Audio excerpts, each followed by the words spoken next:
These four-legged apex predators from the volcanic moon of Threx Prime were biological perfection, wrapped in chitinous armor and fury, standing nearly 3 meters tall at the shoulder, with razor-sharp mandibles capable of shearing through starship hull plating. The Kethzer were feared across 17 star systems. Their territorial instincts were legendary, their aggression unmatched. Even the warrior clans of Dracon IV gave them a wide berth.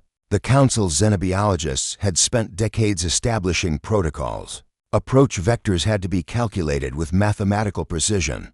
Pheromone neutralizers were mandatory. Any sentient being entering Kethzer space needed specialized training, diplomatic credentials, and most importantly a healthy respect for the universe's most efficient killers. Then came William. Kylie had been stationed at Research Outpost Epsilon 7 for 3 standard years, studying Kethzer migration patterns from a safe distance.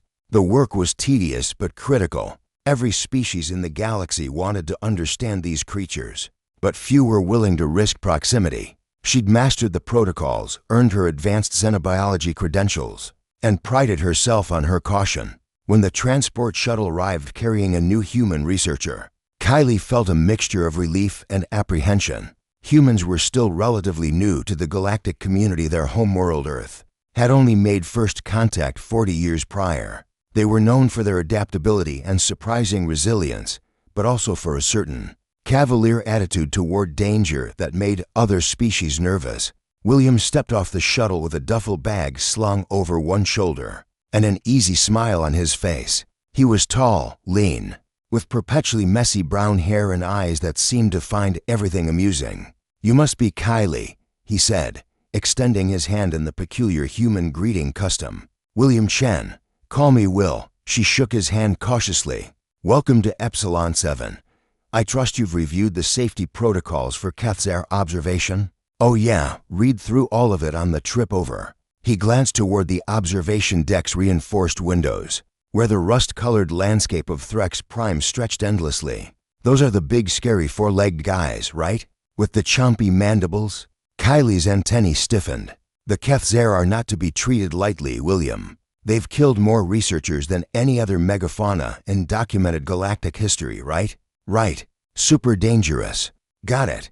But his tone suggested he absolutely did not get it. The first week confirmed Kylie's worst fears. William was brilliant. His analytical mind picked apart migration data that had puzzled her for months, but he approached the Kethzer with a breathtaking lack of appropriate fear. While she maintained strict observation distances, William would lean against the viewing glass, eating synthesized snacks and narrating the creature's behavior like some kind of nature documentary. "Look at that big guy," he'd say, gesturing with whatever food packet he was consuming. "He's definitely the alpha. See how the others defer to him at the watering hole." "That's not a watering hole, it's a thermal vent pool," Kylie would correct. "And we should be maintaining minimum observation distance." "We're fine. These windows are reinforced, aren't they?" The breaking point came on day 9. Kylie was running atmospheric analysis in the lab when alarms shrieked through the outpost. Her display screens flashed red. "External breach detected. Sector 7, the research perimeter." She sprinted toward the source, her mind racing through catastrophic scenarios. Had the Kethzer breached the fence?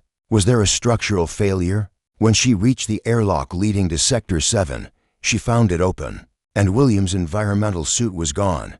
No. She pulled up external cameras, frantically scanning. They're 200 meters from the outpost. A lone figure in a bright orange suit walked casually across the volcanic plain, directly toward a pack of 6 Kethzer. Kylie's species didn't have the physiological capacity for what humans called a heart attack, but she understood the concept in that moment. She slammed her hand on the communication panel. William, respond immediately." His voice came through calm and unhurried. "Oh hey, Kylie, sorry, should have left a note. I wanted to get some close-up behavioral observations. Get back to the outpost right now." Her usual professional composure shattered completely. "You are in direct violation of every—" "Hang on.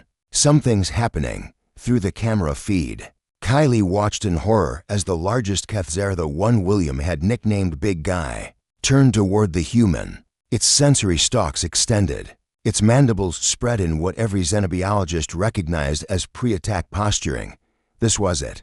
She was about to watch a colleague die in the most horrifically predictable way possible. But William didn't run. He didn't freeze. He just stopped walking and sat down. On the volcanic rock. Cross-leg. Double quotes William.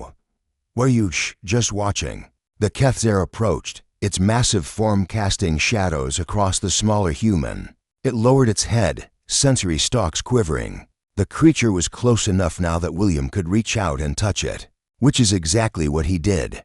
Kylie's translator struggled to process the strangled noise that emerged from her vocal ports. She watched, disbelieving, as William extended one hand and gently touched the armored plating along the Kethzer's mandible. The creature didn't strike. It didn't tear him apart. It leaned into the touch. Yeah, that's what I thought. William's voice came through the comm, quiet and satisfied.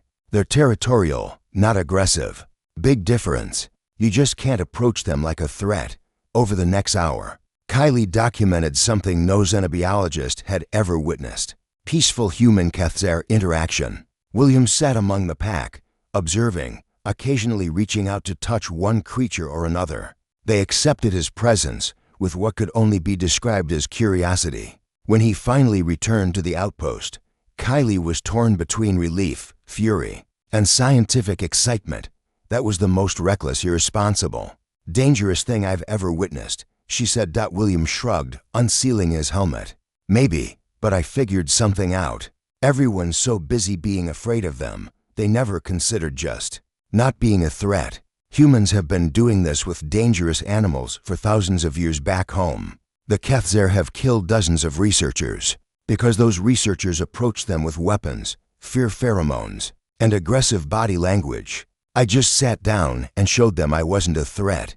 He grinned. Sometimes the deadliest creatures just want to be left alone. You give them space, show some respect, and they return the favor. Kylie's report to the Galactic Council would revolutionize Kethzer research. But in her private logs, she wrote something else, asterisk.